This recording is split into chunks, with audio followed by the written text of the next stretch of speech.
오늘은 과거의 영광을 넘어 미래의 소망으로 라는 제목으로 말씀을 드리겠습니다. 요즘 젊은 세대들, 젊은이들이 이제 선배 세대에게 듣고 싶지 않은 말을 연구해서 순위로 올려놓은 결과가 있습니다. 단연코 1위는 뭐냐 하면 여러분들 잘 아시는 라떼는 말이야. 라떼는 말이야. 라떼는 이랬는데 나 때는 날아다니면서 일도 열심히 하고 나 때는 뭐 그냥 무새도 삶아 씹어 먹고 잠도 몇 시간 안 자고 열심히 일했는데 말이야. 그러면서 2위로 듣기 싫어하는 말을 이제 한대요. 그 뭐라고 하냐면 요즘 애들이 문제야. 요즘 애들은 문제야. 그러면서 3위가 바로 내가 너 나이 때는 말이야. 이렇게 이제 훈계를 시작한대요. 내가 너 나이 때는 말이야. 이제 그 뒤로 이제 젊은 세대들이 변명이나 뭐 자기 이야기를 좀 하려고 하면 4위로 그게 뭐 대수야. 다 그렇게 살아. 그렇게 묵살하고 소통하지는 못하는 선배에게 실망의 이야기나 항의를 하면 5위로 난 원래 그런 사람이야. 너희들이 따라. 이렇게 일방적으로 마무리를 짓는다고 합니다. 그러니까 젊은 세대들이 막 환장하는 거죠. 나 때는 말이야. 요즘 애들이 문제야. 내가 너 때는 말이야. 그게 뭐 대수야. 다 그렇게 살아. 난 원래 이런 사람이야. 니들이 따라. 이런 말을 많이 하면 결국 젊은 세대들에게 왕따 당하기가 쉬우니까 여러분 마음에 잘 새겨두시고 조심하시기 바랍니다. 저는 이 순위표를 보면서 하나의 공통점을 발견했습니다. 그건 바로 과거의 영광에 사로잡혀 있구나. 과거의 영광에 갇혀서 변화와 성장을 거부하는 태도가 이 속에 담겨 있다는 거죠. 자기가 가진 경험과 지식이 전부인 것처럼 착각하고 나이와 직급을 가지고 찍어 누르려고 하는 태도. 한마디로 꼰대라고 말하죠. 꼰대의 모습입니다. 최근에 제가 서울 자가의 대기업 다니는 김 부장 이야기를 재미있게 봤어요. 저도 갱년기가 왔는지 자꾸 울게 되더라고. 모습을 보는데 슬픔기도 하고 자꾸 이렇게 우리 아버지 모습도 생각나기도 하고 또 제 모습도 투영되기도 하고 그러면서 특별히 여기 이제 주인공이 자기가 맡고 있는 부서의 젊은 팀원들과 잘 이렇게 소통을 못하는 모습이 나와요.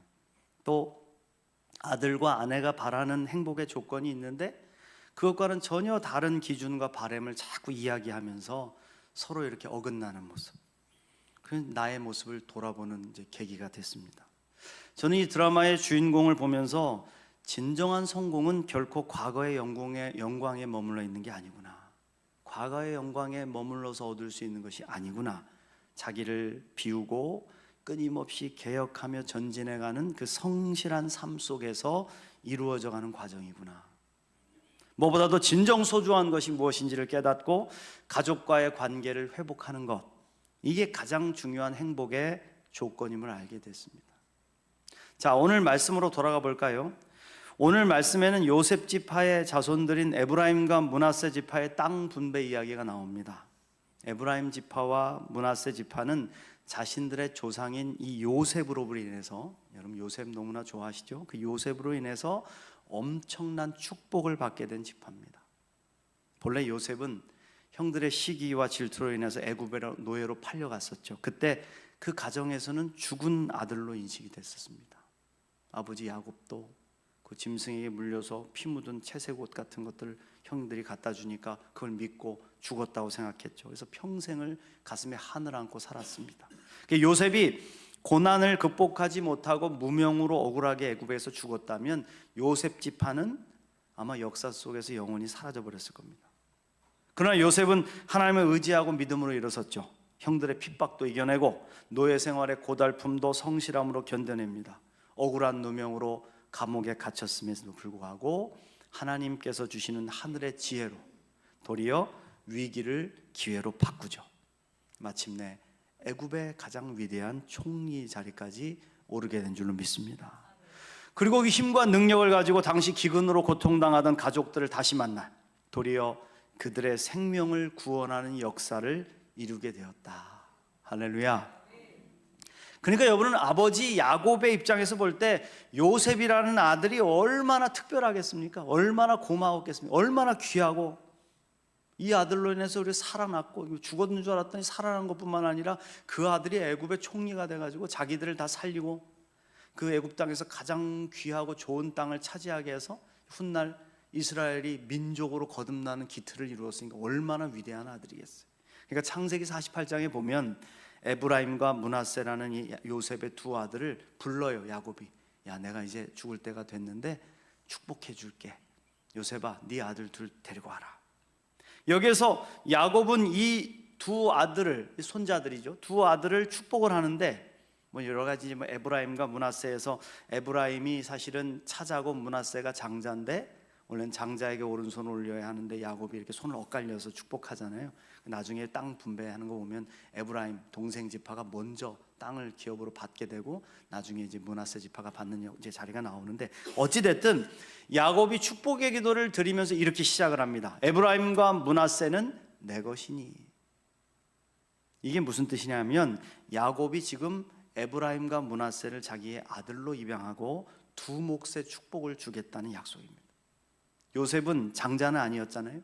근데 당시 이스라엘의 전통에 따라서 장자가 받게 될 두 배의 몫을 받는 복을 얻게 된 것이다. 야곱은 요셉의 두 아들을 축복합니다. 그리고 두 아들의 이름을 딴 지파는 이스라엘의 지파로 거듭나죠. 므낫세 지파와 에브라임 지파로 승격이 되는 거예요. 본래는 요셉 지파 하나만 있어야 되는데 이제는 요셉의 두 아들의 지파가 생겨났어요. 그러면 13지파가 되는 거 아니에요? 13지파. 그러니까 여러분 잘 아시다시피 레위 지파가 하나님의 성막과 성전을 섬기는 일을 하게 되면서 분깃으로 받게 될 땅을 포기하게 되죠. 그리고 대신 제사장의 직분 그리고 성읍을 받게 됨으로써 실질적인 분깃은 다시 12개로 유지가 되는 겁니다. 자, 어찌됐든 요셉 지파는 한 지파가 받는 몫보다 훨씬 큰 몫, 두 배의 몫을 분깃으로 받았다. 자, 오늘 우리가 읽은 말씀은 바로 야곱에게 축복을 받았던 그 약속이 그냥 축복의 말로만 끝나는 게 아니라 현실로 이루어짐을 보여주는 것이죠. 사랑하는 성도 여러분, 요셉의 헌신과 순종이 그냥 사라진 게 아니에요. 그 헌신과 순종으로 인한 믿음의 열매가 이렇게 두 아들 에브라임과 므낫세에게 그리고 그들의 자손들에게 이어져서 믿음의 유산이 남겨지게 됐다. 그러니까 오늘 여러분들이 행하는 헌신의 수고들, 눈물들, 땀방울들, 기도가 다 사라지는 게 아니란 말이에요. 그게 지금 쌓여가고 있어서 세대를 넘어서 믿음의 기업으로 구체화될 줄로 믿습니다. 이 모습을 마음에 새기고 사셔야 돼요. 여러분의 자녀들에게 요셉과 같은 믿음의 유산을 이어주는 은혜가 있으시기를 간절히 축복합니다. 자, 요셉 지파인 에브라임과 므낫세 지파는 참 좋은 땅을 분깃으로 받았어요. 가나안 땅의 가장 넓고 비옥한 지역들을 받게 됐는데, 자, 우리 사진 하나 보고 가볼까요? 이미지. 자, 이게 이제 이스라엘의 12지파들의 땅을 분배해 준 이름인데 보시면 알겠지만 에브라임, 므낫세에서 이 이스라엘의 지도의 가운데서 가장 중심이 되는 핵심이 되는 땅이죠, 그죠? 가장 중앙에서 가장 좋은 땅을 에브라임과 므낫세 지파가 받았다. 그래서 에브라임은 요단에서 지중해까지 실로와 베델 그리고 여호수아가 전쟁을 치렀던 전략적 요충지를 거의 다 차지합니다. 그 다음에 므낫세는 요단 동편의 길르앗과 바산, 서편에 있는 이스라엘의 평야, 넓고 비옥한 목초지 그리고 고원지대를 차지하게 되죠. 이 땅들은요 이스라엘 전 역사에서 가장 아름답고 기름진 곳이었다고 하니까 요셉으로 인해서 받은 축복이 얼마나 놀라운 것인지를 보게 된다. 근데 문제가 생겼습니다, 여러분. 받은 은혜와 축복을 누리기만 할 뿐, 그걸 누리기만 할 줄 알고 지키지를 못한다. 우리도 그런 적이 있잖아요. 예. 부자가 3대를 못 간다. 뭐 요즘은 그런 말도 아닌 것 같지만 어찌됐든 부모나 할아버지로부터 물려받은 유산들이 제대로 지켜지지 못하고 다 허무하게 사라지는 모습들을 주변에서 많이 보게 되는데, 여러분 받은 은혜 아무리 많은 복을 받고 누렸어도 그냥 누리기만 하고 지키지 못하면 어떻게 되겠습니까? 오늘 여호수아가 이스라엘 지파에게 땅을 분배할 때 모든 땅을 온전히 정복하여 준 것은 아니에요. 자, 우리 전쟁하자 그래서 다 몰아내 놓고 난 다음에 마치 케이크를 나누듯이 잘라가지고 나눠주면 좋겠는데 그렇지 않았어요. 땅을 먼저 분배한 겁니다. 그 땅을 차지하는 것은 각 지파들의 몫이에요. 하나님께서 약속해 주시지 않았느냐? 너희들이 담대한 믿음을 가지고 약속을 붙잡고 나아가면 아무리 그 산지에 사는 족속들이 강하고 위대한 민족들이 있다 할지라도 다 물리칠 수 있고 승리할 수 있다. 그래서 갈렙같이 나아가라. 그러면 그 약속은 반드시 이루어질 것이다. 그 약속을 주셨죠. 그러니까 처음에는 많은 지파들이 그러한 하나님의 능력을 경험했습니다. 그래서 나가서 싸웠어요. 담대한 믿음을 가지고 나가서 싸우니까 진짜 이겨. 승리가 막 이루어지는 거죠. 그러니까 땅을 차지하기 시작을 했어요. 근데 싸움이 점점점 길어지고 시간이 지나면서 지낼 만한 땅들을 얻었어. 이만하면 우리 지파들이 살 만한 땅은 충분한 것 같아. 더 싸울 필요가 있을까? 꾀가 나기 시작했다는 거죠. 전쟁보다는 타협을 택한 겁니다. 그리고 거기 살고 있는 가나안 족속들 가운데 강한 족속들은 일부러 내버려 두고, 그리고 약한 족속들부터 먼저 지배하고 나간 다음에 강한 족속들하고는 이렇게 적당하게 타협해서 니들 싸워봤자 우리한테 다 죽을 거니까 그냥 우리가 시키는 일이나 하면서 지내. 그러면서 자기들 가나안 족속들을 이제 노예로 부리며 살아가기로 한 거예요. 이 좋은 노동력을 왜 죽여? 우리를 대신해서 일 시키면 되는데. 이제 그렇게 타협했다. 그래서 여러 지파 가운데 여전히 몰아내지 못한 가나안 족속들이 함께 공존하게 됐다는 겁니다. 그리고 여러분 결국 어떻게 됩니까? 이 남아있는 가나안 족속들이 사사시대로 넘어가면 힘을 키워. 그들 스스로 힘이 강성해지기 시작하면서 도리어 이스라엘을 핍박하고 압제하고 괴롭히는 그런 가시가 되고 말았다. 여러분 그렇습니다. 타협하고 남겨둔 죄는 그때는 평안할지 모르지만 언제든 미래의 걸림돌이 되어 돌아오게 된다. 그러면 축복을 받는 것도 중요하지만 더 중요한 것은 그 축복을 지켜내는 것이다. 내 속에서 아직 남아져 있는 그러한 가나안 족속과 같은 것들이 있다면은 지금 여러분 결단하고 그것들을 나의 삶 속에서 끊어내야 된다. 그래서 평안을 얻을 수 있는 저와 여러분 되시길 축복합니다. 자, 그렇다면 우리가 받은 축복을 잘 지켜내고 미래의 소망을 향해 나아가기 위해서 어떻게 해야 되겠습니까? 자, 오늘 말씀을 통해 두 가지 교훈을 살펴볼게요. 첫 번째로, 결코 과거의 영광에 갇혀 자만에 빠져서는 안 된다. 과거의 영광에 갇혀 자만에 빠지지 말라. 자, 오늘 말씀에 보면 에브라임과 므낫세 지파가 이미 좋은 땅을 분배받았단 말이에요. 아까 지도에 보셨지만 가장 좋은 땅을 분배받았어요. 그렇게 하고도 만족하지 못했습니다. 그들은 불만을 품고 여호수아를 찾아오죠. 자, 14절부터 보시면 요셉 자손이 여호수아에게 말하여 이르되 여호와께서 지금까지 내게 복을 주심으로 내가 큰 민족이 되었거늘 당신이 나의 기업을 위하여 한 제비 한 분깃으로만 내게 주심은 어찌함이니까 하니. 우리가 이렇게 큰 민족이 되고 우리 힘으로 인해 가지고 이렇게 이스라엘 땅까지 차지하면서 우리가 이 가나안 땅에서 하나님의 은혜를 누리게 됐는데 사실 요셉 아니냐? 우리 요셉 지파를 이렇게 홀대할 수가 있어? 더 줘야지. 자, 이 성경에서 보면 일부러 요셉 자손이라고 에브라임과 므낫세 지파를 통합해서 불렀어요. 엄밀히 따지면 요셉 지파가 한 분깃을 받는 게 마땅하죠. 그런데 이미 야곱의 축복을 통해서 두 지파로 인정을 받았고 그만큼 광대한 땅을 분배받은 겁니다. 두 몫을 받은 거예요. 그럼에도 불구하고 그들은 감사하지 못했다. 이유가 있어요. 이유가 뭐냐면 그들이 가진 요셉 지파라는 자만심 때문이었습니다. 요셉이 누굽니까? 바로 이스라엘이 부족을 넘어 하나의 거대한 나라가 되는데 가장 중요한 역할을 한 사람이죠. 요셉은 이스라엘 백성들이 가장 위험한 위기의 시대에 놀라운 일을 감당해서 애굽에서 위대한 민족을 이루고 다시 나올 수 있도록 기초를 준 사람입니다. 요셉이 없었다면 이스라엘은 없었을 수도 있어요. 그러니까 이스라엘 백성들도 요셉에 대한 고마움, 특별히 요셉 지파에 대한 고마운 마음을 항상 가지고 있었다는 거죠. 에브라임과 므낫세가 이런 자기들의 위치에 얼마나 자부심을 느꼈겠어요. 야, 우리 조상이 누군 줄 알아? 요셉이야. 너희들 요셉이 없었다면 지금 어떻게 됐을 것 같아? 우쭐했겠죠. 여호수아도 에브라임 지파 사람이에요. 요셉 지파 사람이에요. 에브라임 지파에 속한 것도 여호수아. 여호수아 대장도 거기 지파에 속해 있으니까 땅을 분배할 때 이 마음이 어디로 가겠어요? 좋은 땅을 얻었으면 자명한 사실이겠죠. 그러니까 여호와 하나님께서 복을 주셨다고 이야기는 하고 있지만은 사실은 이스라엘 공동체가 자기들의 조상과 자신들로 인해서 지금 복을 받은 것이라고 자랑하고 있는 겁니다. 그러니까 정당한 대우를 해라. 정당한 대우를 내게 해라. 우린 두 지파인데 왜 한 지파 목만 주느냐? 그렇게 요구하고 있는 거죠.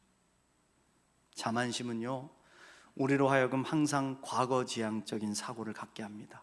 내가 지금까지 이런 일을 해왔는데, 나 이러고 살아왔다. 내가 수고하고 이런 일이 얼마나 많은 줄 아느냐? 나 때는 말이야, 왕년에는 내가 말이야, 이렇게 내가라는 나중심적인 자랑을 하게 된다. 그래서 여러분, 우리가 14절 읽어봤지만 이 14절을 잘 보시면 내게라는 단어가 4번이나 나옵니다. 4번이나. 이 짧은 한 절에 내게. 자만심으로 가득하니까 은혜에 대한 감사는 없고 자기를 내세우고 불평과 원망이 앞서게 됐다. 여러분에게 자만심 생기면 감사가 사라집니다. 그리고 자기가 행했던 수고를 내세우면서 더 많은 대우를 받으려고 요구하게 되죠. 이 모습이 바로 오늘 이 요셉 지파의 모습이었다. 그렇습니다. 받은 은혜와 축복을 지키기 위해서는 우리는 이 자만심을 버려야 된다. 이 자만심에 빠지면 과거의 영광에 집착하게 되고, 그러면 더 이상 발전할 수 없습니다. 엘빈 토플러가 이런 말을 했어요. 위대한 성공은 필연적으로 자만을 낳고, 자만하는 자는 환경 변화에 귀를 기울이지 않는다. 위대한 성공을 하고 나면 내가 이런 일을 했는데, 내가 이만큼 성장했었는데 나를 이렇게 대우해 줄 수 있어? 그러면서 환경을 탓하게 되고, 그리고 결국 몰락의 길을 걷게 된다. 여러분, 챗 GPT 요즘에 많이 사용하시죠? 젊은 분들은 많이 사용하실 텐데, 저희도 이제 목회하다 보면 여러 가지 자료를 찾을 때 많은 도움을 얻어요. 이 챗 GPT에게 제가 물어봤어요. 세계 500대 기업들의 평균 수명에 대한 연구 자료를 가져와 봐. 그래서 이 자료에 의하면 1920년대에는 약 67년 정도가 유지가 됐대요. 500대 기업이. 자, 1950년대로 와서는 61년으로 그게 줄고, 그리고 1990년대에 이르러서는 33년으로 줄어듭니다. 그리고 2010년대에는 18년에서 21년, 2020년대에는 약 15년에서 20년 정도로 짧아지고 있다. 그러니까 아무리 위대한 기업도 20년 안에 다 사라지고 만다는 거예요.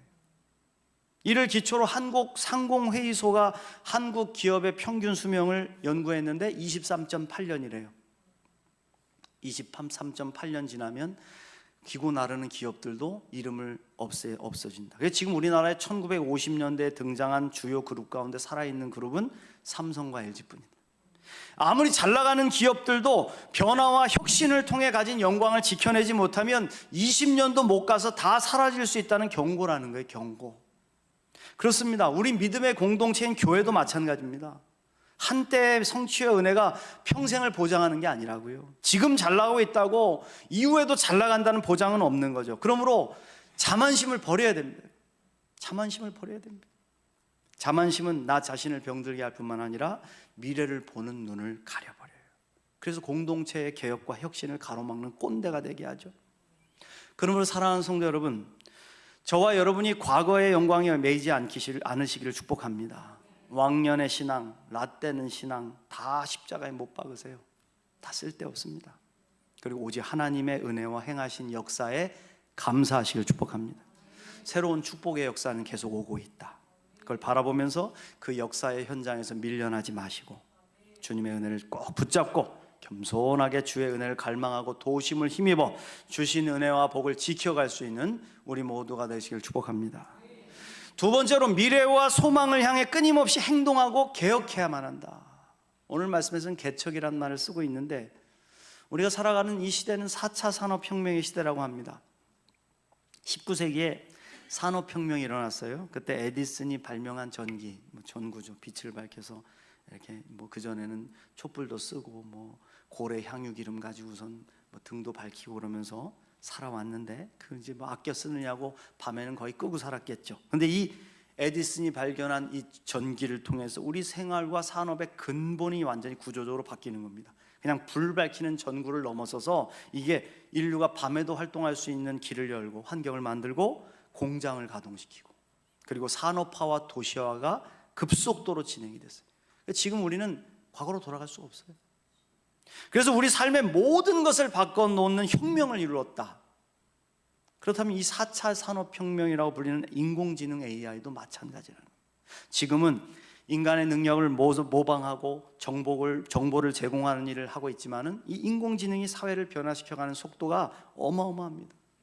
저도요, 요즘에는 예전에 제가 이 주보에다가 여러분들이 보시는 이 요약본 하나 만들려면 30분 걸렸어요. 설교 다 써놓고 요약본 다시 읽어보면서 요약해가지고 축소하고 해서 이 주보 틀 안에다 맞춰서 넣으려고, 또 길어지면 또 자르고 근데 요즘은 이렇게 안 합니다. 제 설교 다 써놓고 나서 챗GPT에게 야, 이 주보에 들어갈 수 있는 짧은 글로 요약해주고 성도들이 묵상해 볼 수 있는 질문 몇 개만 만들어줘 그러면 1분 만에 나와요. 1분도 안 걸리죠. 한 30초 정도는. 그걸 제가 좀 읽어보고 다듬기만 하면 됩니다. 그러니까 좋은, 어찌 보면은 비서를 하나 둔 거죠.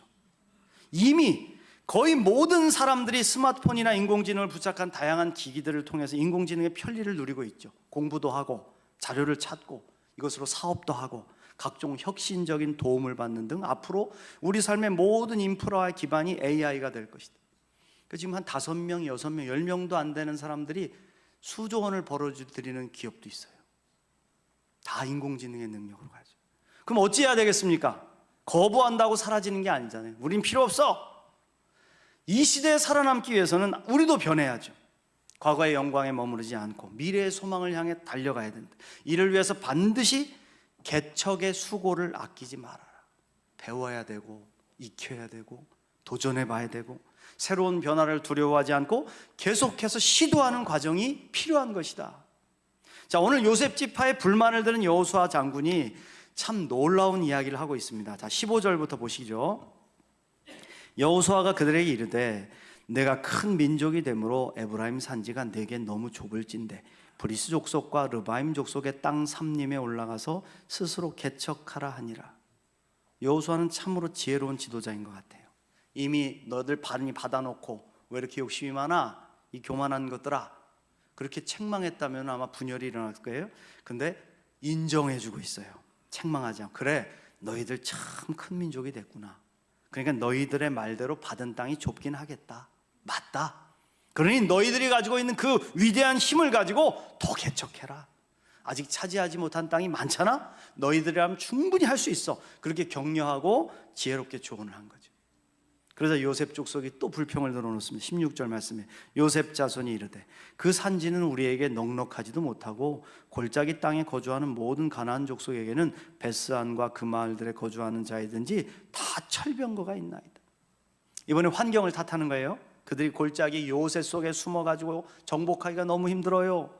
무엇보다도 그들이 가지고 있는 철병거가 너무 강력한 것이어서 싸움하면 이기기 쉽지 않아요. 이 철병거는 최신 무기였으니까.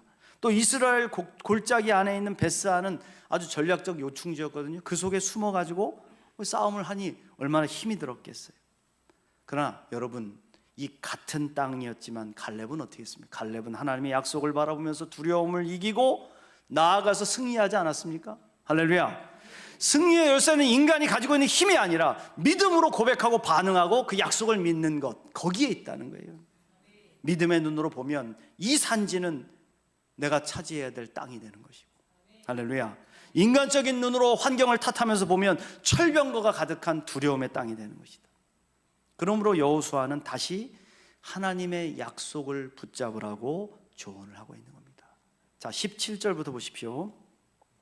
여호수아가 다시 요셉의 족속 곧 에브라임과 므낫세에게 말하 이르되 너는 큰 민족이요 큰 권능이 있은즉 한 분깃만 가질 것이 아니라 그 산지도 내 것이 되리니 비록 삼림이라도 내가 개척하라. 그 끝까지 내 것이 되리라. 가나안 족속이 비록 철병거를 가졌고 강할지라도 내가 능히 그를 쫓아내리라 하였더라. 이 말씀은 하나님이 이스라엘 백성들에게 하신 말씀이에요. 그 말씀을 다시 상기시켜주고 다시 말씀해 줬을 뿐입니다. 여호수아는 알고 있었죠. 에브라임 지파도 므낫세 지파도 그들 속에 하나님의 약속을 붙잡는 믿음이 있었다는 것, 그걸 다시 불러일으키라고 권면하고 있는 겁니다.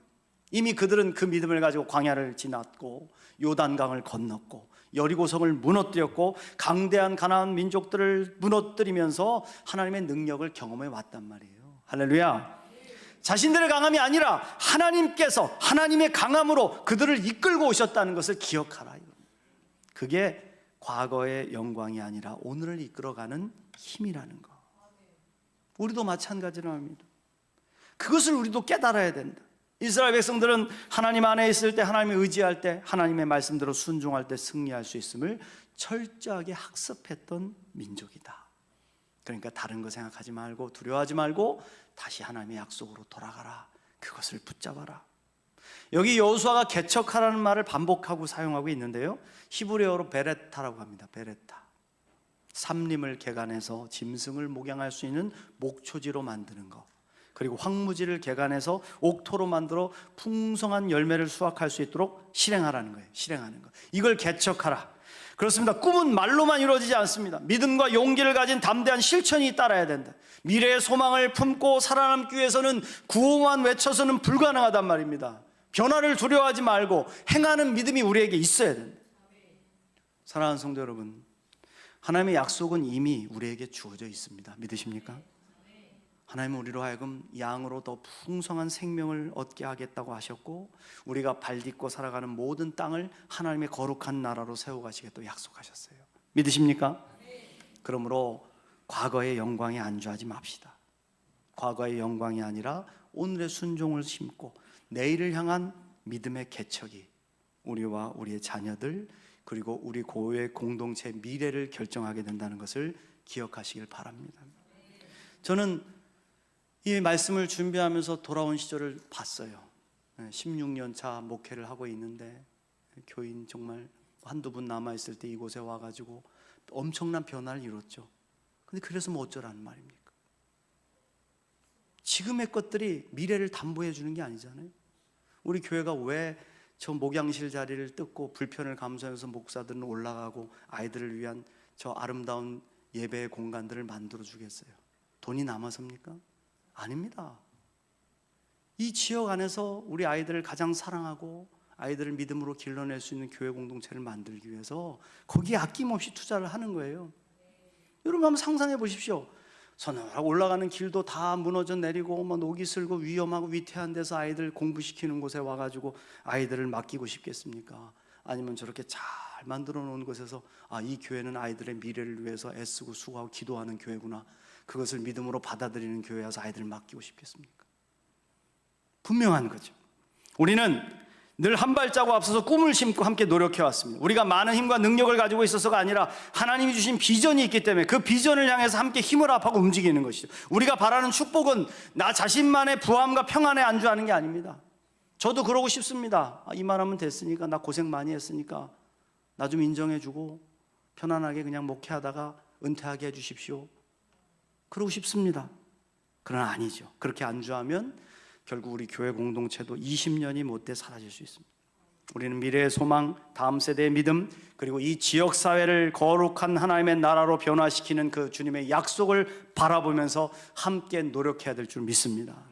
비록 아직 뛰어넘지 못할 그 정황이 남아있고 철병과 같은 고난이 우리 속에 찾아온다고 해도 우리가 함께 황무지를 개간하고 목초지를 만들어내면서 이 산지를 하나님의 거룩한 곳으로 복음의 열매를 맺을 옥토로 만드는 일을 계속해 간다면 하나님은 우리와 함께 하실 줄 믿습니다. 기억하십시오. 과거의 영광, 자만심이 아니라 오직 하나님의 약속을 믿는 믿음과 개척자 정신만이 이 꿈을 이룰 수 있다는 것을, 그 꿈을 향해 함께 전진해가는 우리 모두가 되시길 간절히 축복합니다.